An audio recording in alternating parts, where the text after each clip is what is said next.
Sejam então todos muito bem-vindos. A essa aula a gente vai conversar hoje sobre os 4 exames que eu considero importantes para quem tem hidradenites supurativa. Na verdade, fazer análise de exame laboratorial é uma coisa comum para os pacientes. Eu acredito, eu já vi aqui algumas carinhas, vi que tem vários pacientes meus aqui assistindo a aula.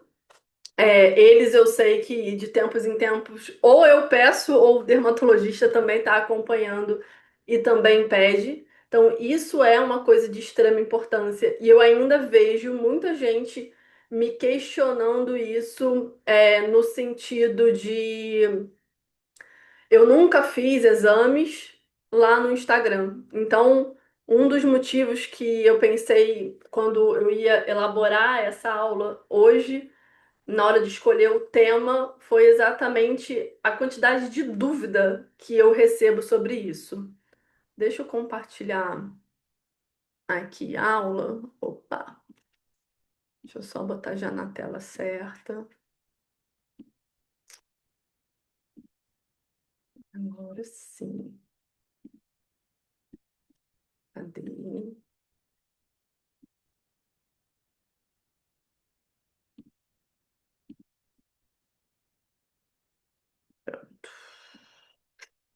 Tá todo mundo vendo? Tá, né? Deixa eu dar uma olhadinha aqui no chat. Alguém responde aqui. A tela já aparece compartilhamento? Já tá aparecendo o slide? Alguém dá ok aqui para mim? Obrigada, Ana. Certinho, então beleza. Maravilha. Oi, Ana. Ó, Andréia, o José Pedro também já foi meu paciente. Então, bora lá. Então, como olhar para esses exames, né? Para esses 4 exames que eu vou trazer. No final, eu ainda vou falar um pouquinho sobre outras coisas. Como a gente consegue antecipadamente ver que o negócio vai dar ruim quando a gente tem um exame laboratorial. Muitas vezes é o que eu vou mostrar aqui nas imagens para vocês. Eu trouxe o print de alguns exames de alguns pacientes meus. A gente conseguiria evitar que a crise fosse tão grave, porque a gente já vê o curso de alguns exames dando errado. E aí, com isso, se a gente conseguir mudar a alimentação do paciente e fazer uma suplementação adequada, a gente pode evitar que ele entre numa crise ou entre numa crise muito forte e tentar abrandar o que tá para acontecer, tá bom? Então é isso que eu queria mostrar aqui hoje para vocês. Então, bora lá. Então, exatamente isso. A gente vai falar sobre os 4 exames que eu considero importante, alguns sinais que indicam agravamento, que eu vou mostrar isso para vocês nos exames laboratoriais, e por que as crises às vezes aparecem do nada e que na verdade não é do nada, e a gente vai ver exatamente na trajetória desses exames o que que isso vai mostrando e como isso vai acontecendo, tá? Para quem está chegando agora, que eu estou vendo aqui, tem muita gente chegando na aula. No final da aula, eu vou abrir para dúvidas, e inclusive eu vou pedir a ajuda de quem já está aqui para quando for aparecendo alguma coisa no chat, vocês já irem dando esse recadinho para mim. Então, quem puder me ajudar, eu não vou olhar o chat durante a aula, porque senão eu perco a minha linha de raciocínio. E no final da aula eu vou abrir para dúvida, que vai poder ser por chat, ou quem quiser abrir o microfone, falar, enfim, eu vou deixar à vontade também. Tá bom? Então vamos lá, porque eu pretendo fazer essa aula de 8 às 9, porque eu sei que todo mundo está chegando cansado do trabalho, tem família, tem filho para cuidar, tem jantar para fazer e vamos tentar fazer dentro de tudo dentro de 1 hora, tá bom? Bora lá. Para quem não me conhece, eu sei que tem muita gente aqui que é meu paciente, ex-paciente, me acompanha na internet, mas eu sei também que tem gente que caiu de paraquedas dentro dessa sala secreta e eu sou formada há 18 anos já. Eu estudo hidradenites desde 2015. Inclusive, quando eu estava fazendo essa aula, eu sempre dou uma checada nas datas, porque de vez em quando dá uns brancos. E uma das formas de checar a data é olhando o meu antigo blog, Muitas pessoas me perguntam como que eu cheguei até a hidradenite, que é muito difícil ver uma nutricionista falando sobre hidradenite supurativa. E foi exatamente através de um antigo blog meu que eu fiz um post sobre dermatite atópica. E nesse post de dermatite atópica, uma pessoa em formato anônimo me mandou uma mensagem pedindo para eu falar sobre hidradenite. Isso foi lá em 2015, quando eu descobri a existência da hidradenite supurativa e comecei a estudar. E aí eu comecei a atender pacientes com hidradenite mais ou menos ali em 2016. Foi foi um pouquinho. Eu comecei a atender paciente um pouquinho antes de eu dar essa entrevista para a televisão falando sobre hidradenite. Essa entrevista vocês conseguem achar ela no YouTube. Vocês vão lá ver a Clara com uma cara de novinha há 10 anos atrás. Em 2021, eu tive muito orgulho de fazer essa cartilha para a AbbVie. A AbbVie é a indústria farmacêutica que produz o Mira aqui no Brasil, que é o adalimumab, né, que tem esse nome comercial. Então, em 2021, eles me pediram essa cartilha, a gente fez esse trabalho em parceria. Essa cartilha eu falava sobre os impactos da alimentação na hidradenite e como isso pode ajudar os pacientes que usam adalimumab, né, como que o tratamento em conjunto, ele surte um efeito muito mais interessante nos pacientes do que só a medicação sozinha, né? Essa cartilha ela foi distribuída em alguns consultórios de dermatologia e alguns congressos de dermatologia. O intuito da cartilha era ser distribuída para os pacientes dos médicos e também levar essa conscientização, né, aos médicos dessa importância da alimentação, né? E em 2023, por conta dessa cartilha, inclusive, eu fui convidada para palestrar sobre alimentação e hidrodenite lá na Santa Casa de Misericórdia de Curitiba, que também foi um prazer muito grande, porque eu tive contato, acho que com uns 15 médicos que estavam no internato lá da Santa Casa, e isso é muito importante porque a gente mostra a importância da alimentação e eles com certeza vão passar isso para os pacientes dele. Alguns médicos eu tenho até contato, inclusive através das redes sociais. O doutor Danilo, que foi quem me convidou, eu conheço ele, inclusive, pessoalmente. Depois de Curitiba, eu encontrei com ele outras vezes. Então, bora lá. E quem aqui se identifica? Eu agora estou aqui olhando o chat que eu quero ver vocês responderem. Vou botar ele até na minha tela. Com crises recorrentes, aquelas crises que ficou em crise, ficou em crise, ficou em crise, do nada melhora, e aí do nada de novo parece que volta a piorar, que tem apenas só um controle alterado e que tem esses exames alterados também. É, quem aqui tem hábito, ó, quem aqui tem hábito de fazer exame com frequência, que o médico pede com frequência? Bota aqui no chat para mim, só para eu ter mais ou menos uma noção. Fala assim, eu faço exame.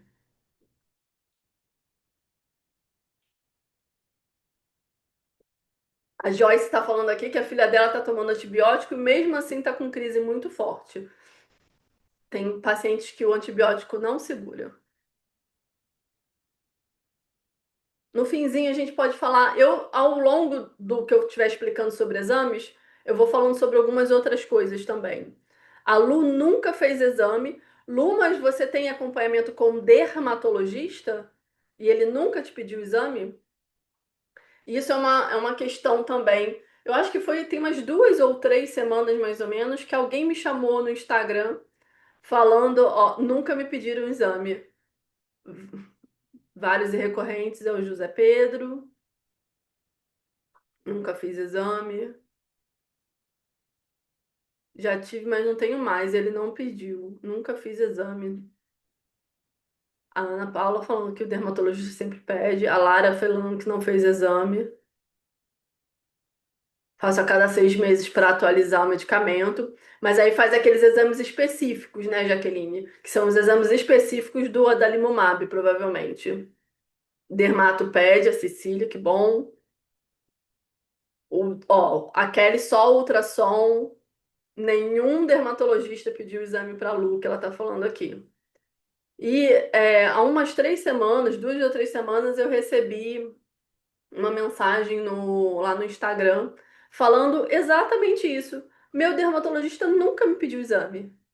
De nada. Porque vocês vão ver que tem alguns exames aqui, e eu vou mostrar o que normalmente pede, o que normalmente não pede. Tem alguns exames que eles de fato acabam sendo exames muito específicos. Desses quatro, que vai ser o próximo slide aqui, que a gente vai começar a conversar, desses quatro, dois de fato são exames que eu não vou falar dificilmente, porque eu recebo paciente vindo de dermatologista com pelo menos um desses exames. Mas todos eles é mais difícil mesmo. Mas nenhum deles eu realmente, às vezes, eu fico um pouquinho assustada. Já é a sétima vez que tomo antibiótico em função. E ela faz exames em função do Racotan. Porque aí os exames em função do Rocutan, os exames em função da adalimumab, né, do Mira, são exames muito específicos. O adalimumab, inclusive, não é liberado sem alguns exames, né? Mas exames de uma maneira geral para ver o critério de saúde do paciente, eles são importantes também. Até porque temos aí o uso de Roacutan, do adalimumab, metotrexato, enfim, a gente tem vários medicamentos que são interessantes a gente ver como é que a saúde geral do paciente está e ir acompanhando. E alguns exames eles são realmente mais específicos, que é o que a gente vai conversar e eu vou mostrar aqui para vocês, tá? Agora eu vou tentar usar medicamento dos autoimunes. Isso aí. Então, maravilha. Então, a gente vê muito isso acontecendo, né? Que muitas vezes acontecem essas crises, a gente tem muitas vezes só um controle temporário da doença. E a gente não tem exame de sangue, né? O paciente chega para mim e qual é o seu último exame? Ah, sei lá, não faço exame há 2 anos. Mesmo que nem falaram aqui, a Lu falou, mesmo com acompanhamento de dermatologista. Então vamos lá. E aí, uma coisa que eu gosto muito de explicar, quem me acompanha há algum tempo em rede social já me viu falando sobre isso, né? A hidradeniite, ela é uma doença que a gente vê na pele, mas ela é uma doença sistêmica. Então, ela impacta todo o nosso sistema. Muitas vezes as pessoas me procuram. Ah, eu tenho hidradeniite, mas eu tenho ovário policístico. Eu tenho hidradeniite, mas eu tenho Hashimoto. Eu tenho hidradeniite, mas eu tenho endometriose. Hoje mesmo me procuraram falando sobre isso. Enfim, eu tenho hidradeniite, tenho diabetes. Semana passada eu recebi uma paciente me contando sobre isso. Quando a gente fala de uma doença crônica inflamatória, que nem é a hidradeniite, a gente está falando de um sistema inflamado. Quando a gente cuida do paciente, a gente tem que cuidar dele como um todo, porque a inflamação ela está nos sistemas do paciente. O que que é isso, Clara, da inflamação estar no sistema? Porque a pele é um sistema, mas a gente tem o sistema endócrino, digestivo. Então, o nosso corpo, ele é composto de órgãos que formam sistemas, né? Então, não tem como a gente tratar a pele do paciente se a gente não tratar o paciente. Não tem como eu tratar a hidradenite se eu não cuidar do diabetes. Não tem como eu tratar a hidradenite se eu não cuidar da endometriose. Não tem como eu tratar a hidradenite se eu não tratar as outras doenças que o paciente tem. Porque tudo está interligado. Não existe fazer isso. Não tem como. Não existe porque você quer tratar tudo. Não, porque não tem como. Eu não consigo consertar, bem entre aspas, um problema se eu não olho para todos os outros. Porque eu vou estar consertando aqui e vou ver que aquilo dali vai ficar resistindo, porque tem um outro problema aqui. E um dos exames, eu já vou dando spoiler aqui, é o exame de insulina. Então, existe muito essa questão do metabolismo. E a insulina, ele é um marcador importante, né? De resistência à insulina, síndrome metabólica. E isso aparece muito nos artigos científicos de hidradeniite. Então, por isso, muito me assusta ou alguns médicos, e aí eu não estou falando nem de dermatologistas, de uma maneira geral, pedem a glicose, a hemoglobina glicada, que são normalmente os dois exames que a gente vê diabetes no paciente, só que não pedem insulina. Só que muitas vezes a glicose aparece boa, a glicada tá boa e a insulina tá lá em cima. E aí o paciente está inflamado. Por quê? Porque essa insulina está lá em cima. Eu vou mostrar a parte da insulina porque ela é um dos exames, né?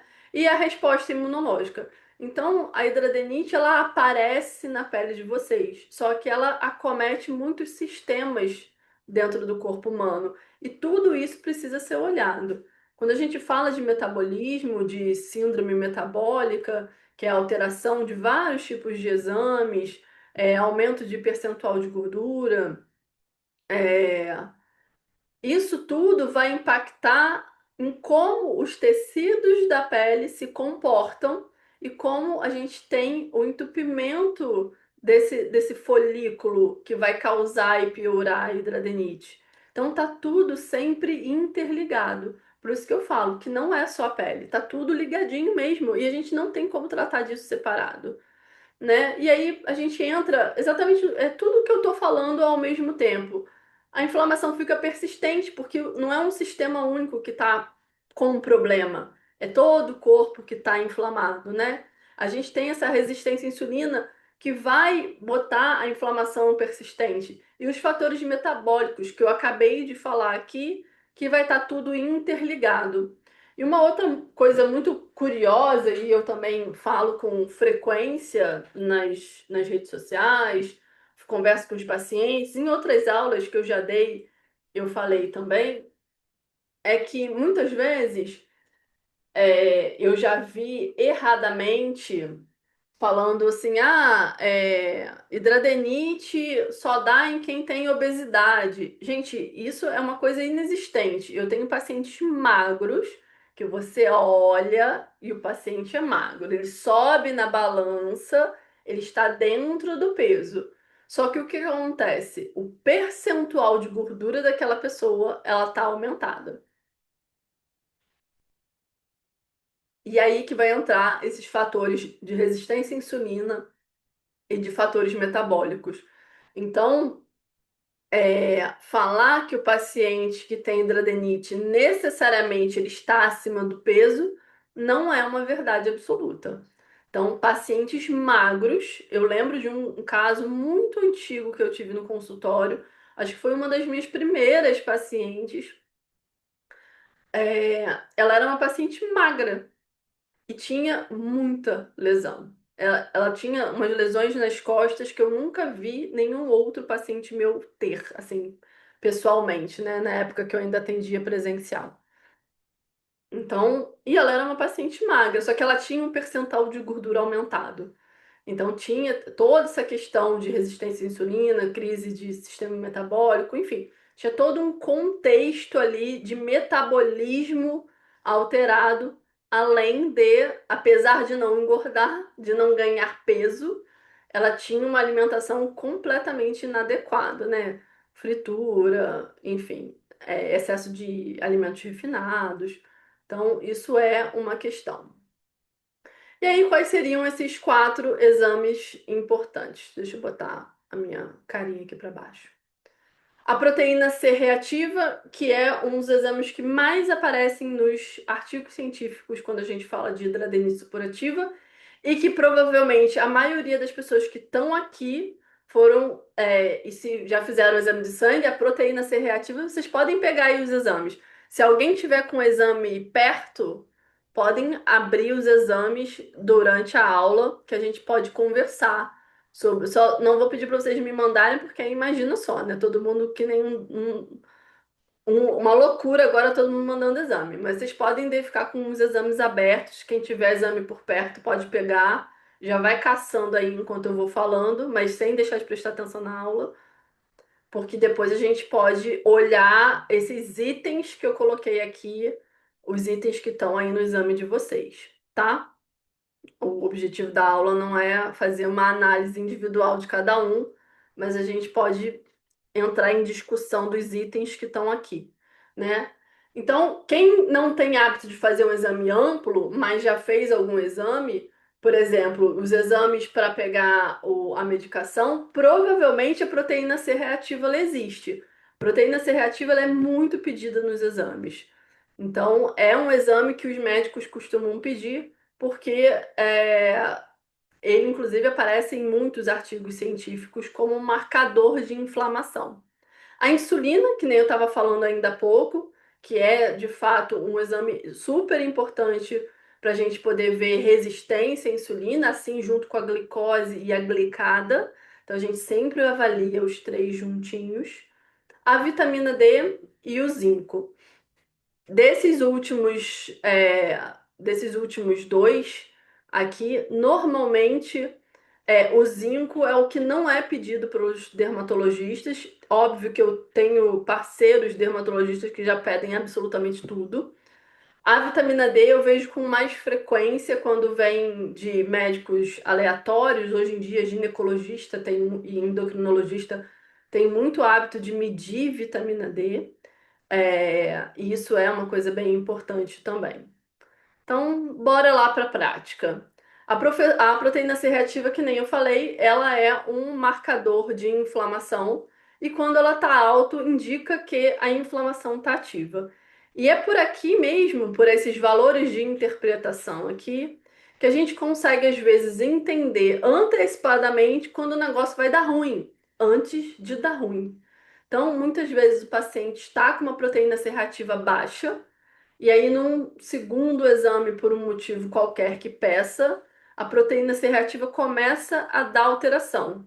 Ela já não está tão boa quanto estava anteriormente, e aí já acende, se a gente tiver essa percepção, acende já um sinal de alerta.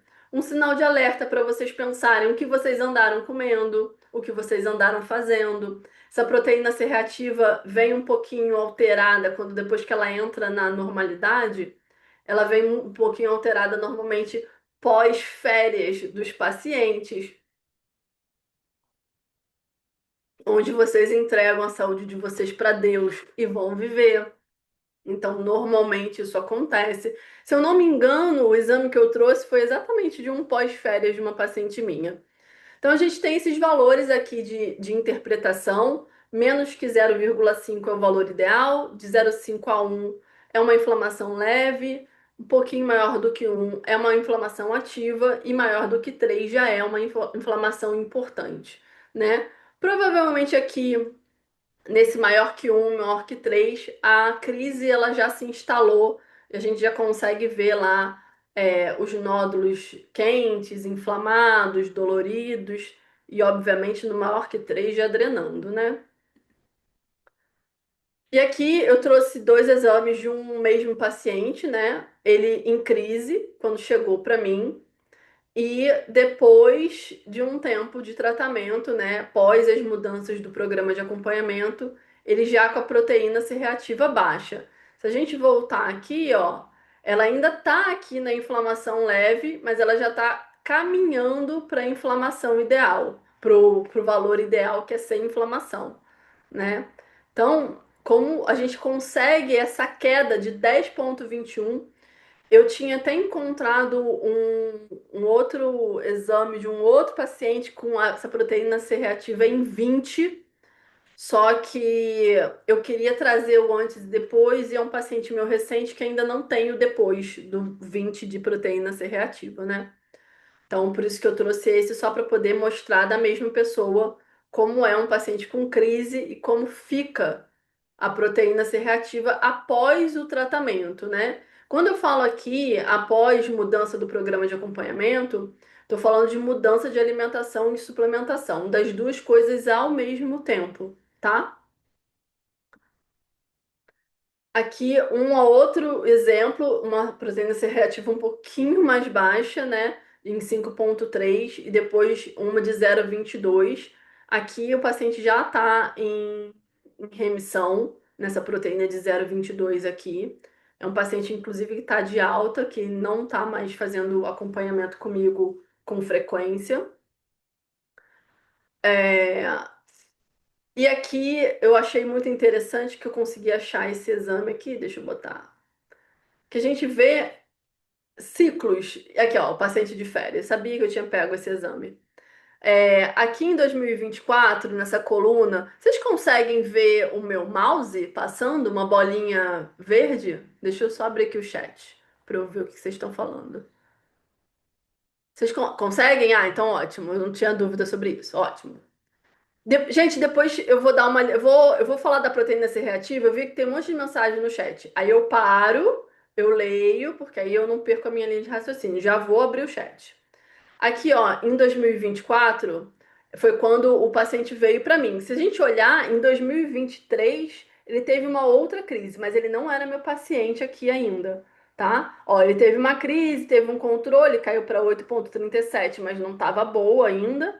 E aí deu uma piorada, foi quando ele me procurou em 13,37. Ele veio para mim com esse exame.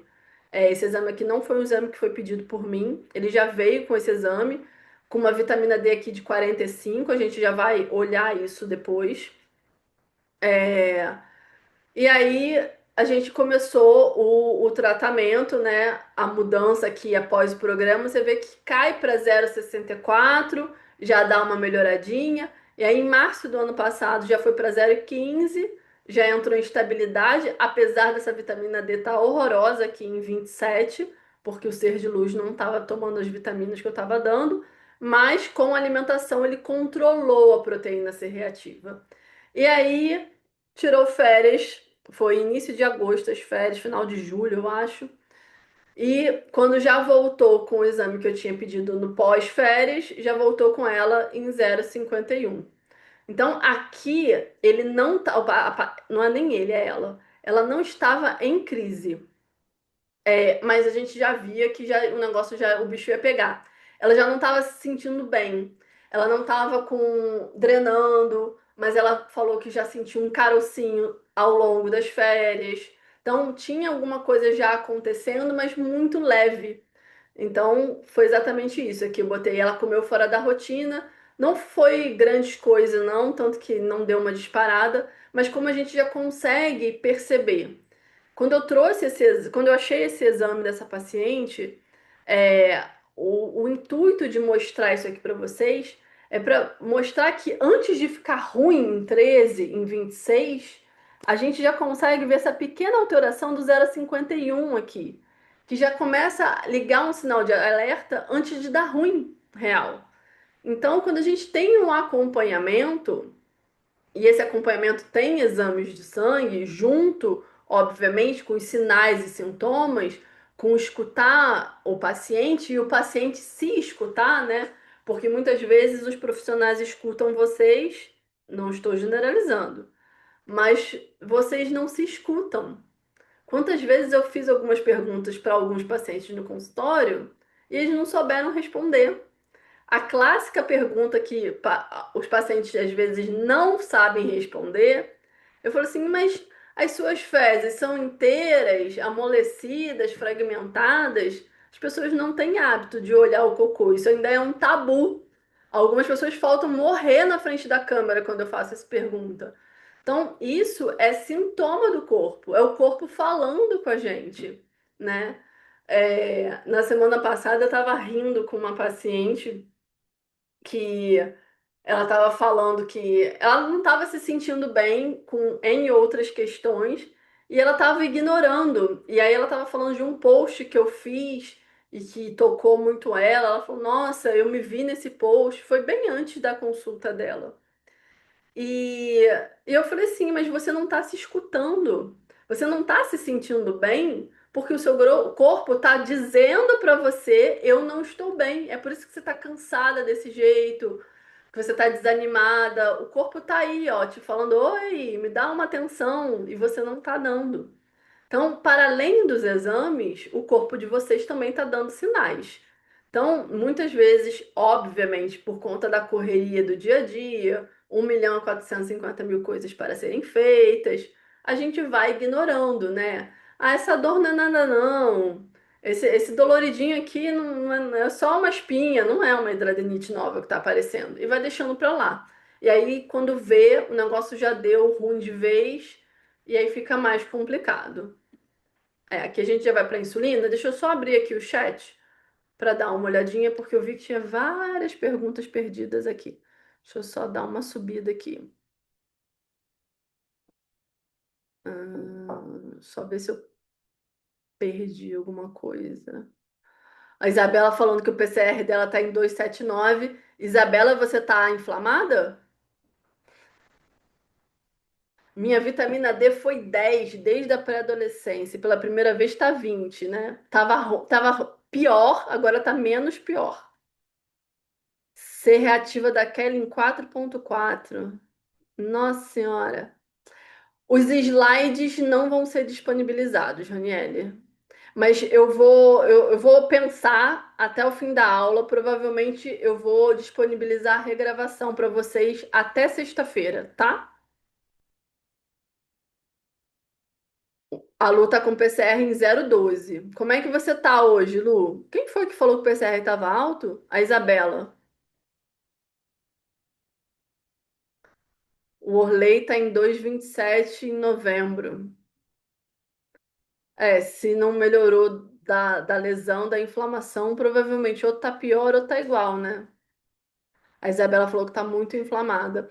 Ó, a Isabela tá muito inflamada com um PCR em, cadê ela? Em 279. Você imagina essa paciente com um PCR em 13, em 26. Só por Deus. Vai repetir os exames em maio. Ó, a Lu tá com PCR em 012. Olha o que ela disse aqui no chat. Tô bem, praticamente sem lesão. Não dói as inflamações. Viu? Ó, nossa, que dor. A Lara 1,48. Eu tava inflamada nessa época. O Orley tá com a vitamina D de 28. Eu já vou entrar aqui na vitamina D. Antes disso, a gente vai falar só da insulina. Catem aí a insulina nos exames de vocês. Vocês podem pegar e botar aqui no chat que eu vou falar da insulina e aí depois eu volto aqui no chat para ler, tá bom? A gente vai fazendo assim, que aí a gente vai indo de um em um.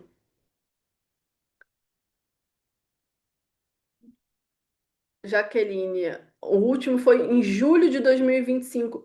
Vocês entendem que assim, o seu último exame foi em julho, com um PCR de 4,3. Existe um tempo muito grande que a Jaqueline está sem ser avaliada. Olha, a gente está entrando. Eu sou exagerada, né? Eu ia falar que a gente já está fazendo quase um ano. A gente está entrando meados de março. Então, assim, a gente tem aí brincando uns 6, 7 meses.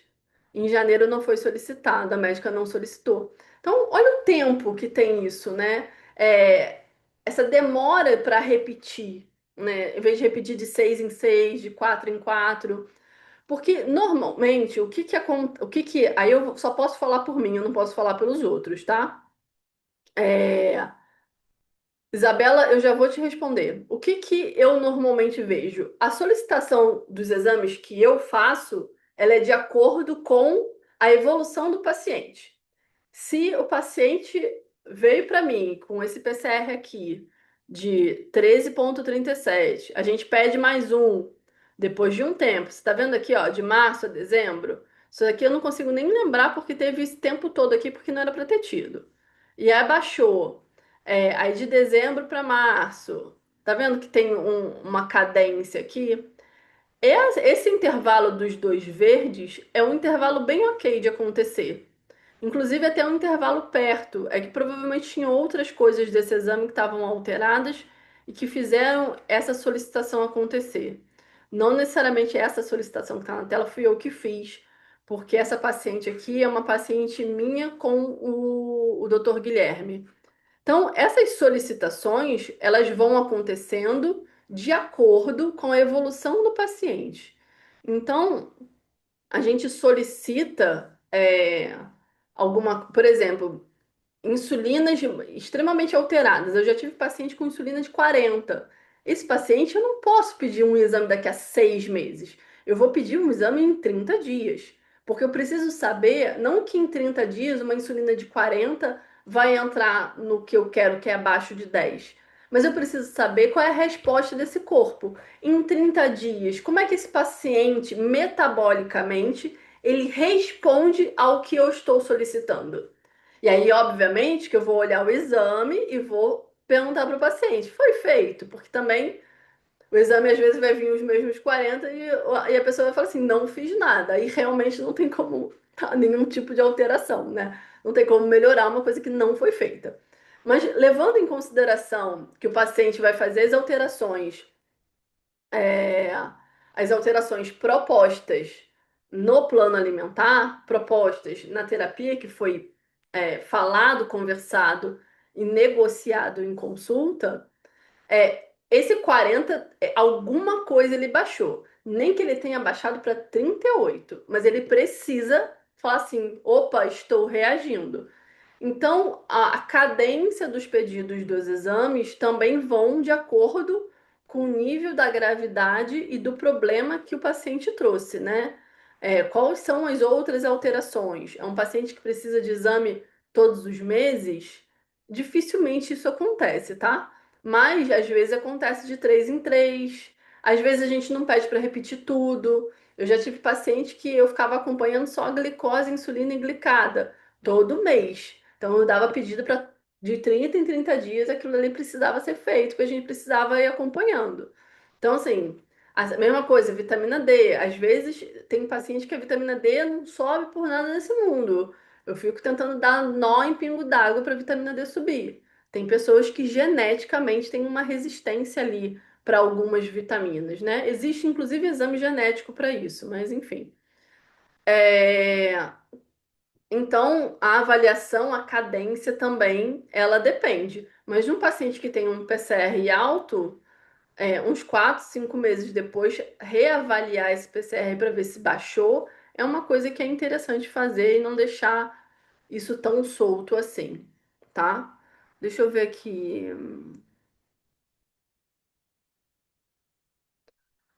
Eu não sei quem foi que botou, porque tá sem o nome do usuário aqui. O exame do meu filho foi quando ele foi receber o imunobiológico há uns 3 anos. Então, assim, 3 anos atrás, é de sentar e chorar. Uma coisa muito importante, gente, quem eu vi aqui o nomezinho, usuário do Zoom, vocês conseguem trocar esse nome clicando em cima do nome onde está escrito usuário do Zoom na tela de vocês. Vocês conseguem editar. Eu vou pedir para que quem não esteja com o nome, Soraya, edite, porque quem preencheu o questionário a gente vai ter o sorteio. Eu não esqueci do sorteio, não. O sorteio vai ser no final da aula, tá? Antes da gente entrar para as dúvidas, eu faço o sorteio e a gente entra para as dúvidas. E aí eu preciso do nome de usuário de vocês. Combinado? Então tá bom. A homocisteína alta, eu não vou falar sobre ela nessa aula, mas ela é padrão é marcação de inflamação também, tá, Leandro? É porque se eu fosse falar de todos os exames nessa aula, a gente ia ficar conversando aqui até amanhã. Então, os meus exames são de 3, 4 meses no máximo, eu ainda acho pouco. É um tempo de 3 a 4 meses, é um tempo que a gente consegue ver esses problemas aqui e tomar alguma atitude em relação a isso, né? A questão são exames que às vezes 3 anos, que a Soraya estava falando. Gente, senta e chora, né? Porque realmente 3 anos. Depois a gente vê. Nunca fez PCR, Ana? Me chama depois lá no WhatsApp. Eu acho. Bem, o que eu ia falar é que eu acho difícil ninguém lá no Pedrenet ter pedido esse PCR. A minha nunca baixa, ninguém falou, eu que peço o médico onde trabalho. Ah, entendi, Leandro. Ó, Samsung, meu PCR está 2,20, fiz em janeiro. Samsung, por favor, bote seu nome para eu não ficar chamando vocês pelo nome do celular de vocês. Então, bora lá, vamos para insulina, porque já são eu e as minhas metas, né? Minha meta era terminar a aula 9 horas, são 15 para as 9, eu ainda estou no primeiro exame, mas tudo bem, tá tudo certo. Bora lá. Insulina. É, Como eu falei lá no início da aula, a insulina ela tem relação com picos de inflamação. Isso também é uma coisa que aparece muito claramente nos artigos científicos quando a gente pega para falar de hidradeniite. Inclusive, foi por conta dessa questão da insulina que levantou-se a hipótese que já foi confirmada da relação do leite e dos derivados, que são hiperinsulinêmicos. Então, os leites e os seus derivados, eles aumentam insulina. Então, isso é uma das questões quando a gente fala de leite. A gente não está aqui para falar sobre isso. Isso é um assunto extremamente debatido lá no meu Instagram, mas só queria trazer essa informação, tanto que quando eu estava montando a aula, quem viu meus stories dessa semana que passou, viu que eu dei um print num pedaço de um artigo falando sobre o leite. Por quê? Porque eu estava pegando os artigos para poder montar a aula, para pegar a questão da insulina, do PCR, enfim, da vitamina D, do zinco. E aí estava lendo novamente uns artigos e aí tinha essa questão da insulina, do leite e dos derivados, e por isso que eu botei o print da parte do leite lá nos stories. Para quem não viu, tem um destaque no meu Instagram e falando só sobre leite e seus derivados, e lá tem vários prints de artigo científico, tá? E aí, voltando aqui, que eu já vi que alguém falou alguma coisa de insulina, a insulina tem quanto maior a insulina, maior a inflamação, né? E o paciente com hidradeniite, ele faz o que a gente chama de resistência à insulina. Essa insulina, ela não fica funcionando da maneira que deveria. Então, a gente tem uma insulina aumentada, uma glicose e uma glicada desequilibrada ali, e tem um impacto sobre o metabolismo. Vocês vão ver que para a insulina, eu acho que vai aparecer em alguns exames, eu não uso o padrão do laboratório. Uma insulina mais bonita é uma insulina menor que 10. Então, esses parâmetros que eu estou trazendo aqui são de artigos científicos mais atualizados do que seria um padrão ideal, não só pensando em hidradeniite, mas pensando em doenças e uma população não saudável, tá? E aí aqui eu trago algumas análises de pacientes em crise e após o tratamento, né? Aqui, ó. Uma insulina belíssima em 20 e depois que começou a insulina já caiu para 11, que ainda não estamos no valor ideal, mas 11 é um valor que eu até falo que é ok. Se a gente olhar aqui, ó, o padrão do laboratório é até 13, né? Então, assim, quando ela tá em 11, eu já tô despreocupada. Aquilo dali, eu normalmente sinalizo para o paciente e falo: olha só, um pouquinho menor seria um pouquinho mais feliz, mas tá tudo certo. Se ela ficar em 11 e não subir para 20, eu me dou por satisfeita, desde que, de fato, a inflamação esteja controlada, né? E aí a gente, obviamente, vai olhar aqui também a glicose e a glicada junto e poder fazer a análise inteira. Uma coisa muito importante, eu estou trazendo para vocês os exames separados. Só que a análise dos exames eu estou trazendo aqui para poder mostrar valores de referência, coisas que são importantes. Mas a análise do caso clínico, do que eu vou fazer com você, a gente não faz com exames separados. Por exemplo, se você me passar o número desses 4 exames que a gente está falando aqui, só com esse número a gente não sabe exatamente tudo que está acontecendo. A gente pode ter indicativos que tem uma coisa errada. Mas o que que a gente vai fazer para além disso? A gente precisa olhar o exame inteiro. Tanto que quem é meu paciente e está aqui assistindo já me viu falando quando vocês me mandam: ah, não saiu todos os exames, vou te mandar o resultado parcial. E a minha resposta é sempre a mesma. Quando sair todos os exames, vocês me mandam, porque eu só vou olhar quando tiver tudo junto. Porque a gente não lê exame separado, porque uma coisa conversa com a outra.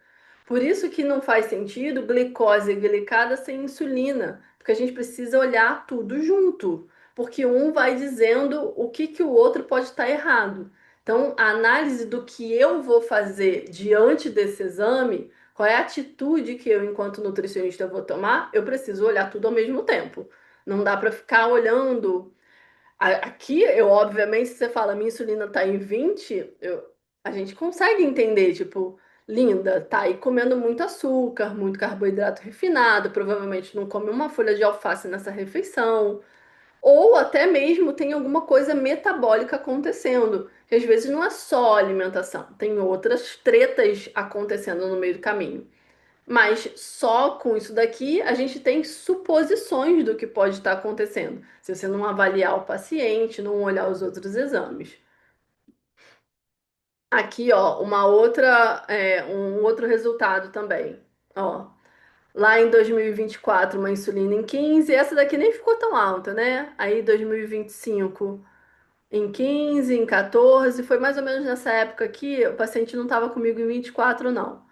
Foi aqui, início do ano passado, que veio para mim. E aí a gente foi cuidando. Vocês estão vendo aqui, ó. Janeiro, fevereiro, março, passou para 10. A gente só vai fazer exame quando? Em maio. A gente deu um espaço. Mas aqui, ó, exame de 30 em 30 dias, mais ou menos, para poder fazer esse exame baixar e ver que tá tudo bem e aí depois soltar. Aí você vê que foi para 10, aí subiu um pouquinho para 11, mas tá tudo certo. Aqui eu não consigo lembrar se houve grandes alterações, não. Foi só realmente uma uma movimentação e você vê que a movimentação da glicose aqui para 91. Então foi alguma coisa que, algum fato, agora realmente eu não vou lembrar, que aconteceu aqui um pouquinho antes desse exame acontecer, que subiu a insulina e subiu a glicose. Mas aqui, ó, esse de março aqui tá chuchu beleza. Uma glicose de 88 e uma insulina de 10. Tudo belíssimo. E aí vamos fazer o seguinte, vamos olhar só para a glicose? Tô botando até meu mouse aqui em cima. Essa insulina feia de 14. Olha quanto tá a glicose, tá em 89. Se você chega sem essa insulina, só com a glicose, eu ia falar o quê? Tá tudo ótimo com você, porque uma glicose de 89, uma glicose de 91 me chama mais atenção, mas uma de 89 não me chama atenção. Ela fala assim, muito bem, parabéns, que glicose linda de 89. Mas a insulina tá em 14. Ou seja, seu pâncreas está, ó, metendo pau para produzir insulina porque alguma coisa errada tu tá fazendo.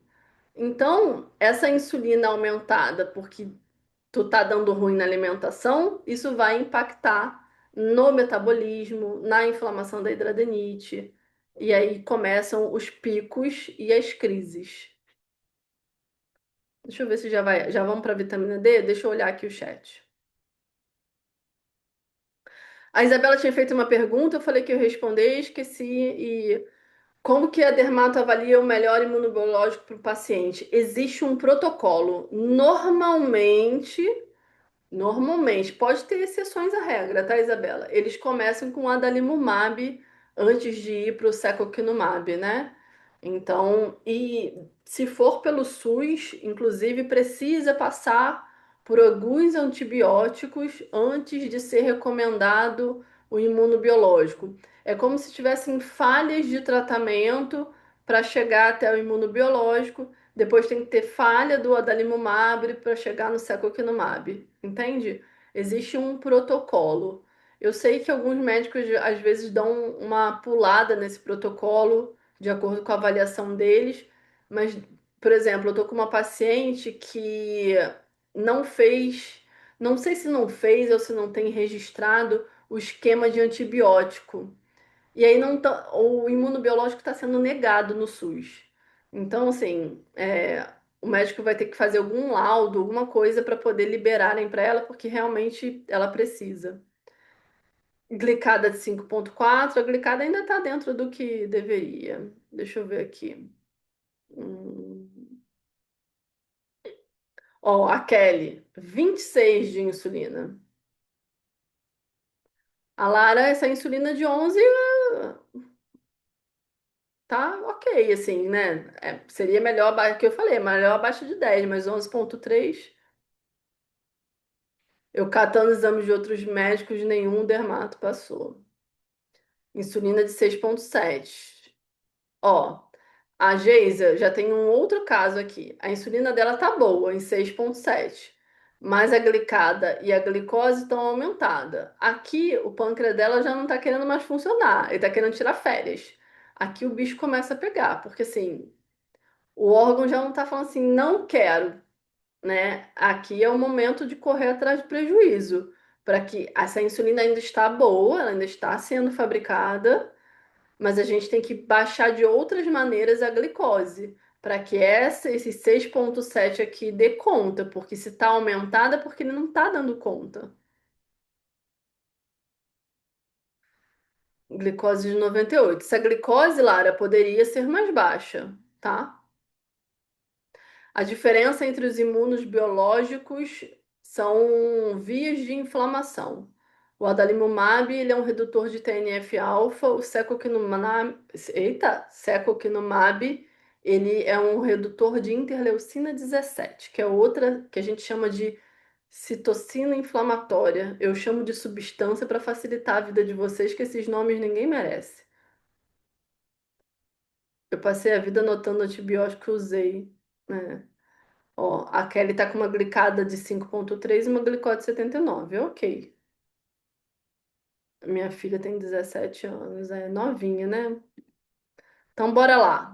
Agora peguem aí a vitamina D de vocês. Alguém já botou as vitaminas D ali em cima? Acho que foi o Orley. Gente, eu às vezes confundo os nomes. A vitamina D, ela tem uma relação com sistema imunológico, né? É uma vitamina bastante estudada. E os níveis mais baixos pioram a inflamação. Isso aqui é um print da tradução de um artigo científico que eu coloquei, falando exatamente aqui que vitaminas menores do que 50, né, costumam é, ser um problema, e os pacientes com uma vitamina maior que 50 costumam se beneficiar disso, né? Eu ainda gosto dela maior do que 60, mas maior do que 50 eu brinco que é onde a gente começa a dar uma respirada de alívio, né? Se a gente conseguir manter ela entre 60 e 90, é bom, mas a gente às vezes corta um dobrado para chegar em 50. Então, eu falo que chegou em 50 é que nem a insulina em 11. Eu já dou uma aliviada e não fico tão preocupada assim. E uma outra coisa muito interessante, a vitamina D e o zinco, que é o próximo nutriente que eu vou falar, eles têm uma relação de melhorar a insulina. Então, a vitamina D em níveis normais e adequados, ela faz com que o seu pâncreas, que é o órgão que produz a insulina, trabalhe melhor para produzir essa insulina. Então, pacientes com resistência à insulina precisam checar a vitamina D para poder suplementar e deixar essa vitamina D em níveis normais para ajudar o pâncreas a funcionar melhor, bem como o zinco, e a gente já vai falar isso também. Então, eu trouxe exatamente alguns exames que eles conversam. Por isso que eu falo que a gente não consegue analisar e avaliar as coisas separadamente, tá? Então, bora lá. Aqui, esse belíssimo exame, nota 10. Foi de 37 em 2022, em janeiro, para 74,3 em maio. Então, foi uma suplementação que deu super resultado, junto com a alteração de, de mudança alimentar, né? Fontes de vitamina D, comendo mais peixe, comendo mais ovo, pegando solzinho. Lembrando, como eu falei lá no início da aula, né? Quando a gente fala de hidradenite, a gente está falando de mudança de estilo de vida, né? A gente fala do corpo de uma maneira geral, de todos os órgãos e sistemas que estão envolvidos. Então, isso é uma coisa muito importante, né? Qual é o conjunto de ações que eu preciso fazer para melhorar a minha saúde? Então, a gente vai de 37 para 74. Aqui, obviamente, foi suplementação, mas mudança da alimentação, tá? A gente ficou um check aqui, enfim. Aqui a gente tem um outro exame. Esse exame daqui, eu botei ali paciente em crise fora do programa de acompanhamento. Esse paciente, ele faz consultas avulsas. Ele não está no programa de acompanhamento, né? E aí, o que que acontece? Você vai ver as datas que acontecem aqui. Ele normalmente me procurava quando o bicho pegava. Então, tem uns exames que não fui eu nem eu que pedi. Ele me trazia exames de outros acompanhamentos que ele estava fazendo com o médico, né? Então, assim, se a vitamina D em 19, aí depois a vitamina D deu uma respirada, foi para 35, que não estava boa, e aqui deveria continuar aumentando. Aí caiu de novo, porque aí a pessoa para de fazer o suplemento, sabe? Porque quando a gente sai de 19 e vai para 35, vocês sentem essa melhora. E aí, não só na hidradenite, mas melhora mesmo, né? Vitamina D baixa, às vezes o paciente fica cansado, irritado, dá uma prostração, sistema imunológico fica ruim, assim como o zinco baixo também. Então, vai para 35, vocês ficam um pouquinho mais animados. Aí fala assim: melhorei, né? Provavelmente a crise é um pouco menor, tá mais espaçada, não tá incomodando tanto assim, dependendo da localização.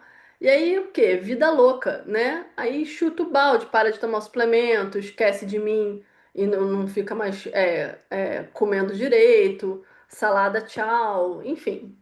E aí cai novamente, né? Porque muitas vezes a suplementação, não que ela precise ser para a vida inteira, mas a gente precisa ter um cuidado de ficar observando e deixar as taxas num local seguro, né? E aqui eu tô falando para vocês que tem hidradenite, mas, por exemplo, eu não tenho e eu faço o exame pelo menos uma vez ao ano para minha vitamina D não cair. Então, assim, não precisa fazer loucamente, porque não tem um problema inflamatório crônico acontecendo. Mas eu, sim, eu não deixo pra lá, entendeu? Eu não espero tá, tipo, só o bagaço para poder buscar o que que tá acontecendo. Então, existe uma periodicidade que a gente precisa, né? E aqui tava indo mais ou menos, acho que uma vez por ano, né? Tem um intervalinho até menor aqui, que entrou em crise novamente, aí procura nutricionista, aí melhora novamente, que foi agora, início do ano, né? Então, o paciente já foi chamado a atenção e espero que a gente continue. Então, bora lá. Aqui a gente vai pro zinco, deixa eu olhar aqui. Vitamina D em 24. Ó, o zinco não tenho. Isso é uma coisa muito comum. Não sei quem vai estar aqui e vai ter o zinco, porque o zinco é difícil de ser pedido. Minha vitamina D chegou a 7 em 2024. Você tá bem, anjo? Não sei se hidradeniite eliminaria em concurso, Leandro. Sabe que já me perguntaram isso? Eu já tive paciente me questionando, eu não faço a menor ideia. Eu não sei quais são as regras em relação a isso. Se vocês passam por exame físico. Então, realmente, eu não sei te dizer. Minha filha tá em 24 e eu achei que tava ótimo. Não, 22. Vi que sempre esteve em 20 e poucos. Pois é, Lara, precisa melhorar. Minha filha tem 17, PCR tá bom, insulina em 16 tá ruim, glicose, a insulina tá ruim, a glicose tá boa, você vê a diferença de uma coisa para outra. Mas aqui a insulina tá cumprindo o papel dela de abaixar essa glicose.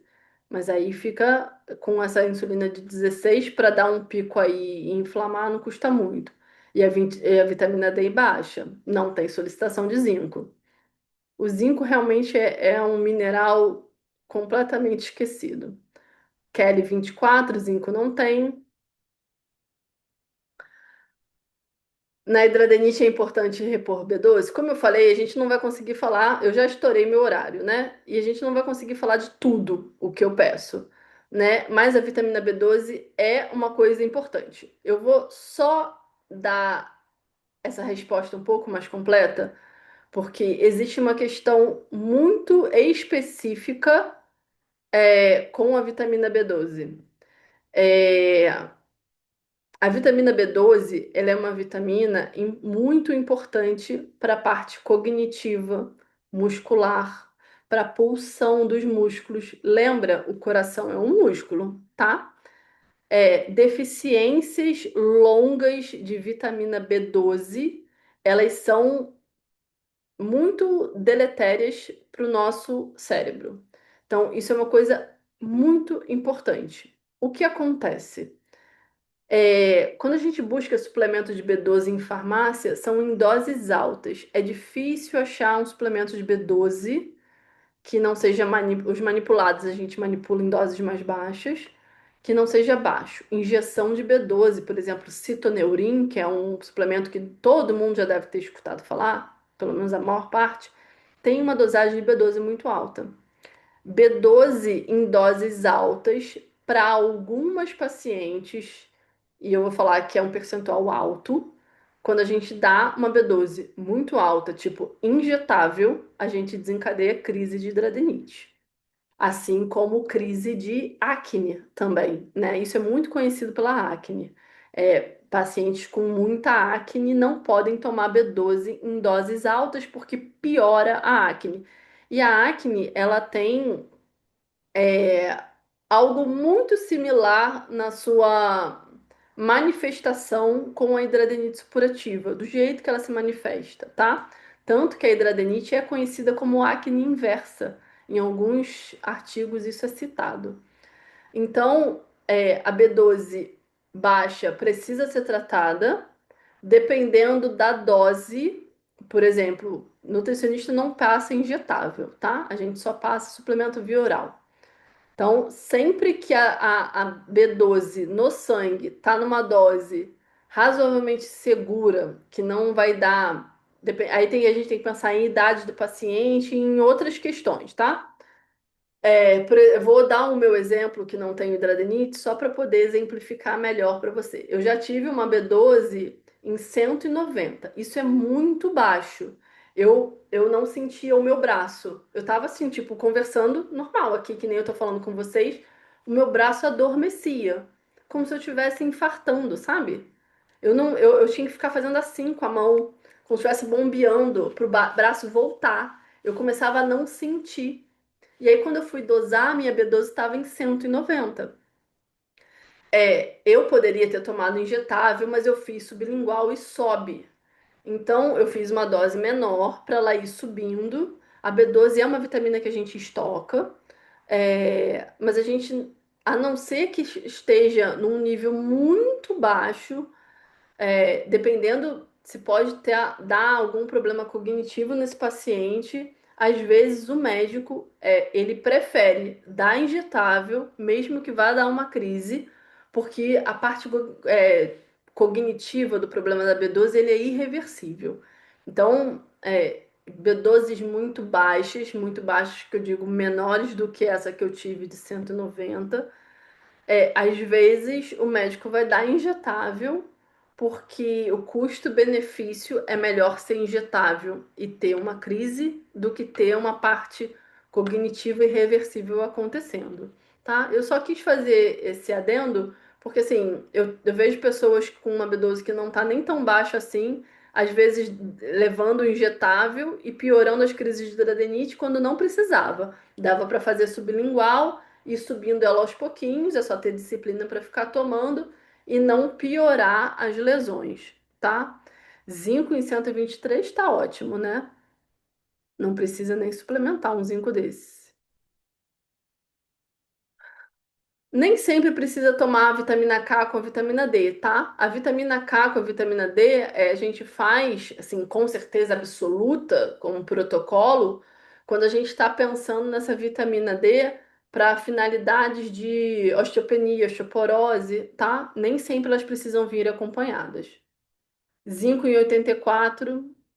A gente já vai entrar no zinco. Estamos na vitamina D. A B12, a gente tem que ficar acima de 500.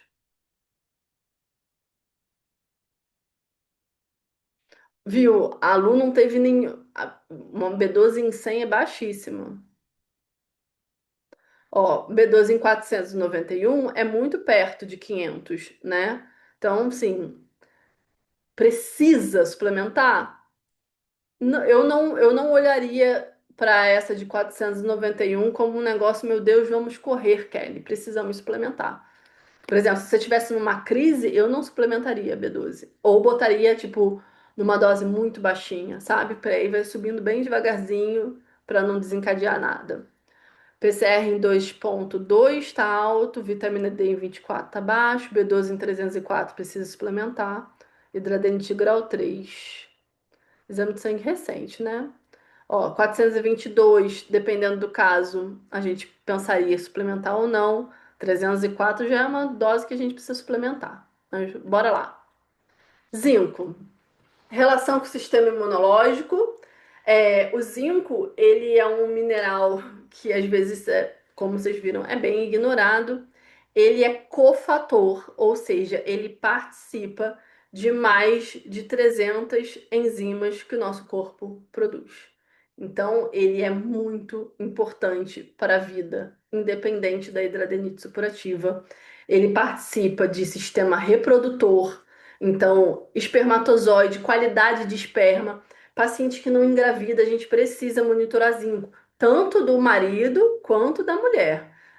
Quando a gente fala de gestação, e eu estou trazendo isso aqui, porque eu tenho muito paciente com hidradenite querendo engravidar.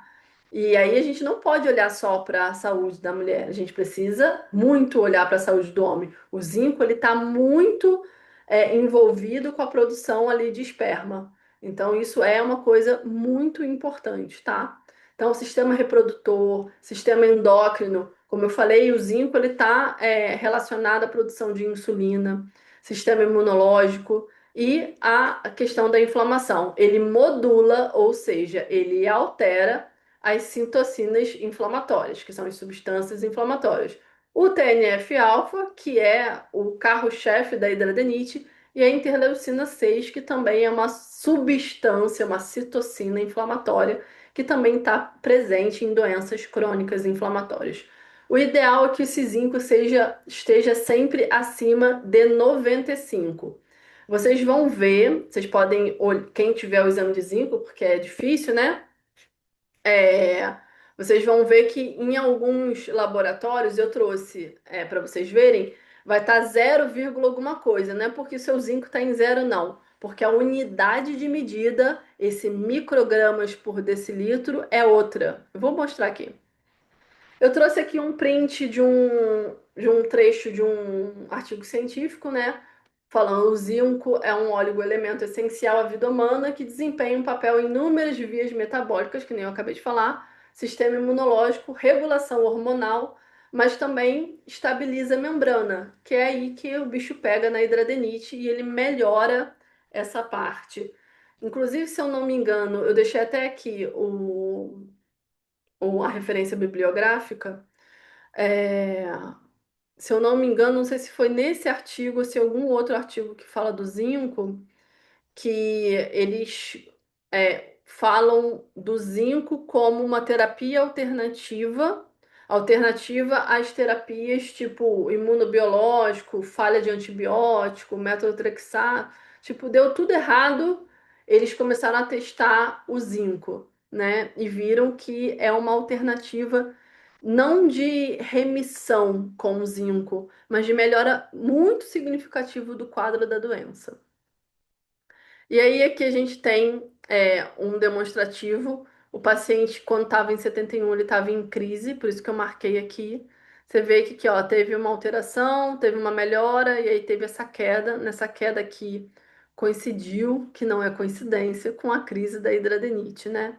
Então teve essa baixa e hoje, a última vez que eu peguei esse exame dele, estava em 96, que já é um zinco bom. O zinco é bom, mas aqui eu não suspendo suplementação não, tá? Porque ele é muito na bordinha. A gente ainda fica suplementando.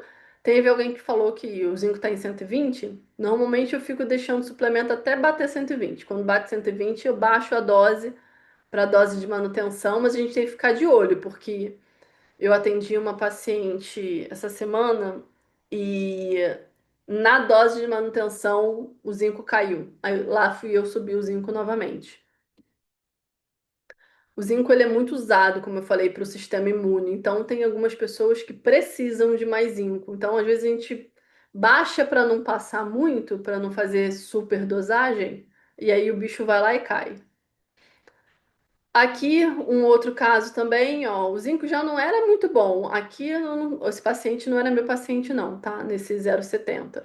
Ele veio para mim aqui exatamente em 2024, numa crise, e aí depois a gente foi melhorando até janeiro do ano passado, ainda não estava bom, não, tava em 0,88, mas eu não peguei os exames mais recentes, que é um paciente que continua ainda comigo. Mas só para mostrar para vocês que o paciente sai da crise quando a gente dá essa melhorada aqui no zinco. E aí, eu vou pegar aqui, antes de começar falando, deixa eu ver aqui. O meu tá em 84. É bom chegar em 95. Hum, É possível ter uma gravidez saudável utilizando imunobiológico e fazendo tratamento multidisciplinar? Sim. Lembrando que imunobiológico na gestação ele é sempre acompanhado, tá? Por médico. 84 precisa suplementar. Ferritina de 96, uma ferritina boa. Zinco nunca fez.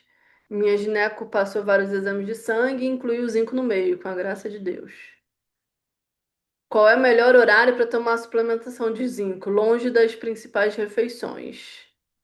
Na verdade, tem que manipular. Qual o valor? O valor da dose? Isso daí, valor em quantidade da dose.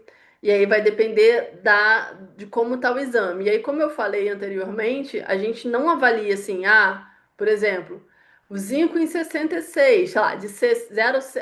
Eu ia até falar aqui, ó, esse 0,66, porque eu falei aqui, deixa eu voltar que o zinco bom é 95, aquele zinco ali a gente tira o zero, a gente considera 66, porque essa ordem de medida aqui do micrograma por decilitro tá diferente.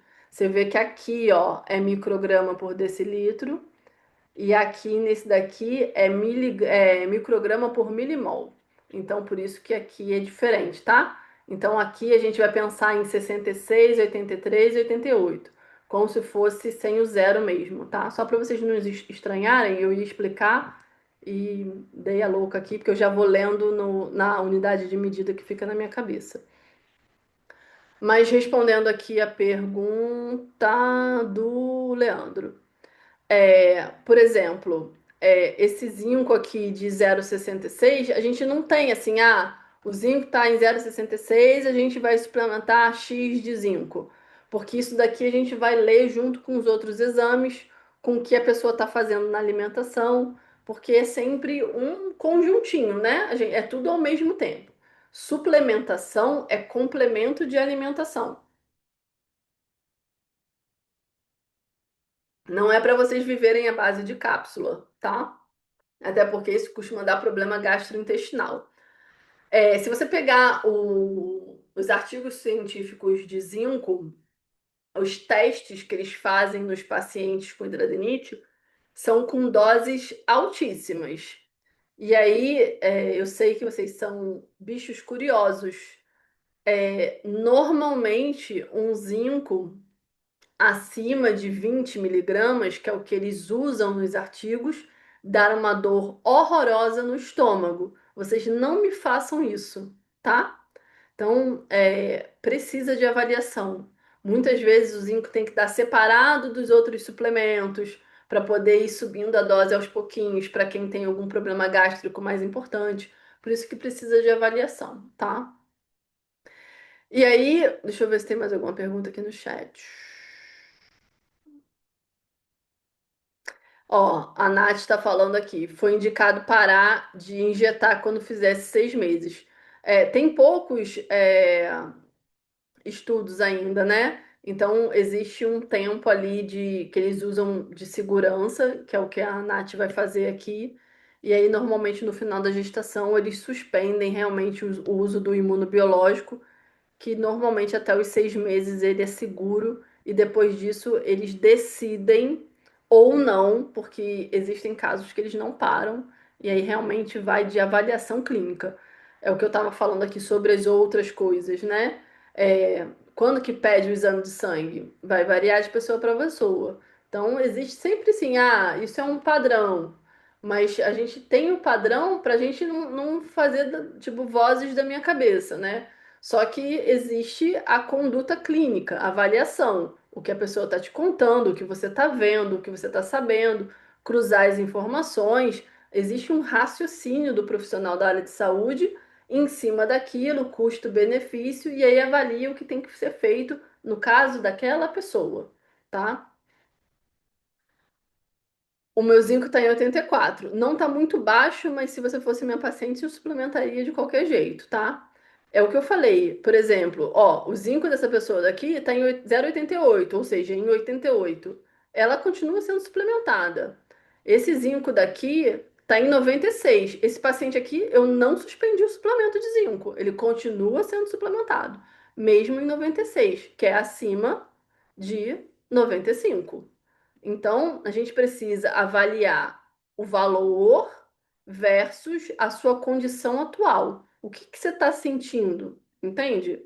Então, é a avaliação de tudo ao mesmo tempo que vai ser a decisão do que eu vou fazer e qual é a dosagem de suplementação de qualquer coisa que eu vou dar. Vou dar o zinco sozinho? O zinco sozinho, dependendo da dosagem do tempo, desequilibra cobre. Tem necessidade de dar cobre? Às vezes sim, às vezes não. A mesma coisa que me perguntaram, acho que foi o Leandro mesmo, da vitamina K. Às vezes sim, às vezes não. Depende do paciente. O que que o paciente, para além da hidradenite, ele está me trazendo de problema?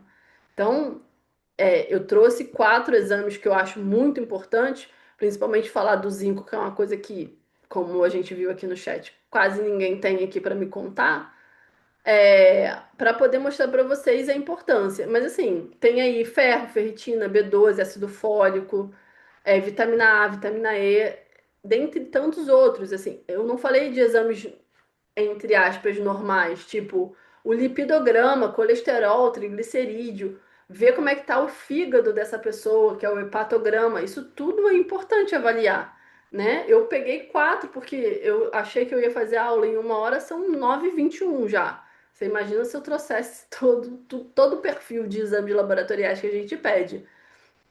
Então não ia dar tempo da gente conversar e falar sobre tudo isso, ia ser muita informação, a gente fica perdido.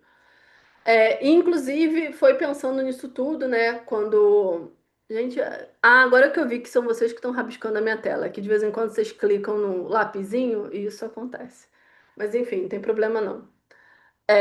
E foi pensando nisso tudo que eu fiz o programa de acompanhamento para hidradenite,